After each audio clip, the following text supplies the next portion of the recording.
So, how do you connect your scale shapes? I have a very simple methodology for you that you can use today to connect your scale shapes instantly. So let's say, and the first rule here that you must follow in order to do this, and you can do this for the entire week, and I promise you after this week, you will have an added sense of control when it comes to horizontal playing. So what do? Well, you take whatever two scale shapes you want to connect. Well, why would I want to connect scale shapes, guys? I want to go back and forth between the two. Why? Why would you want to pick this and this when you can pick this and this, right? So you got, like, say, the first position minor pentatonic or natural minor, or both of them, and then do the fourth position up here, or the fifth position even, right? So you can go back and forth like that. Then whatever you pass through will be the other positions. That's what this is about. So first rule is that you don't play without doing this all the time.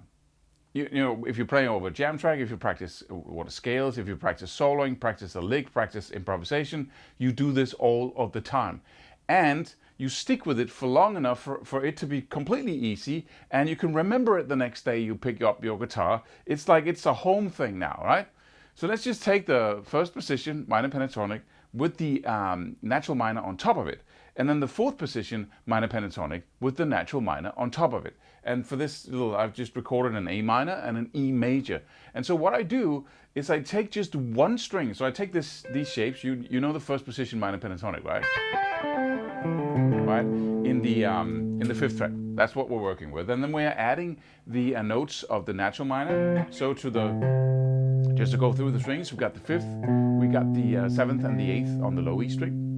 We got the same frets on the A string, right? So that's the natural minor. 5 and 7 on the D string, same as the pentatonic.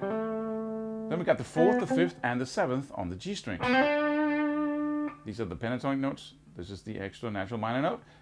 Then we got the fifth, the sixth, and the eighth on the B string. And then the fifth, the seventh, and the eighth on the high E string.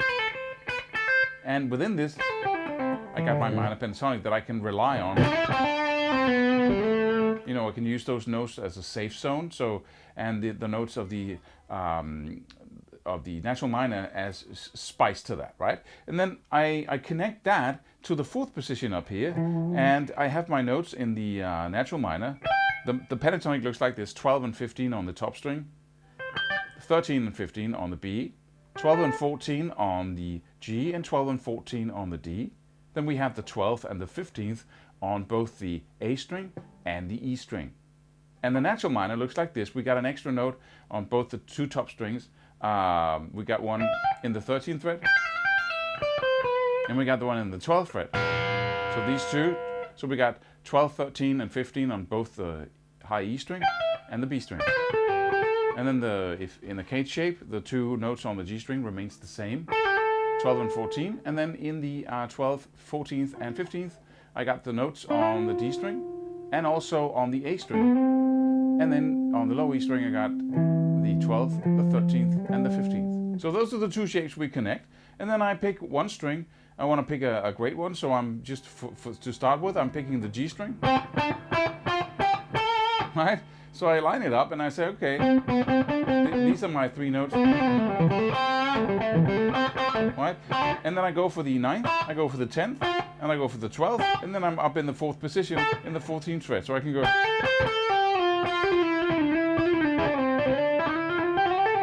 And if you want to go back and forth between this, you can go.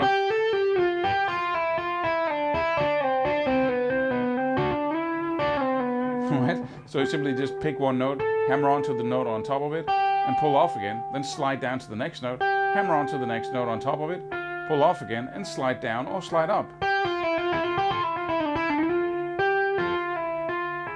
Right? But the notes are 5, 7, like we have in the first position, then 9, 10, and 12. And then I put on my my little track here in the background. Right? Right? And I practice playing on one string, right?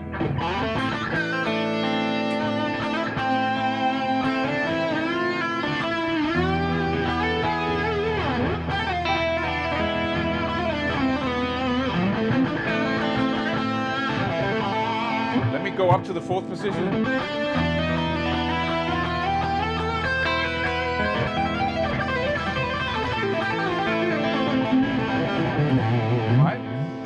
So now I can combine, first of all, the blues scale or the minor pentatonic, right, with my natural minor,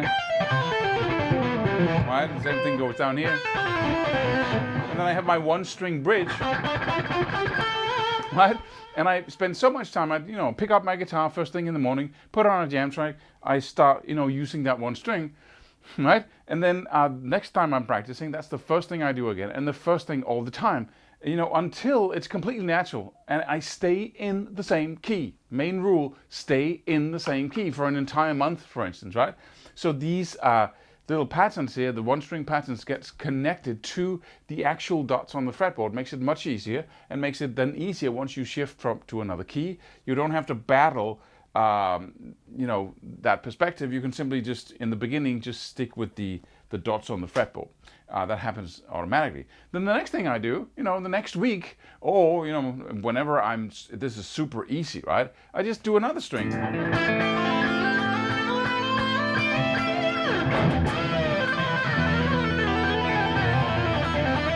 Right? So for the B string, of course, got my notes in the first position down here in the 5th, the 6th, and the 8th fret. But then I go to the 10th fret on the B string, and then the 12th fret. Actually, the only note that's not on this string, that's not in the shape already, the two shapes, is the 10th fret. But we don't see it like that, because we have this vertical thing that we do, right? So I just add the 10th fret on the B string. That takes me all the way up to the 12th fret, and the first note of my natural minor. Right? And I can work on that for a day if I practice multiple times a day, or I can work on those two strings just for a week. Working on it just means having fun soloing with them and going back and forth like that. Back and forth in the same key for an entire month, maybe 2 months, right? With a jam track in the background, connecting these two shapes. It's just crazy what it does. And then you can do the high E string as well. We got the 5th, the 7th, and the 8th fret in the first position. But then I just add the 10th fret again, and then I have my total connection.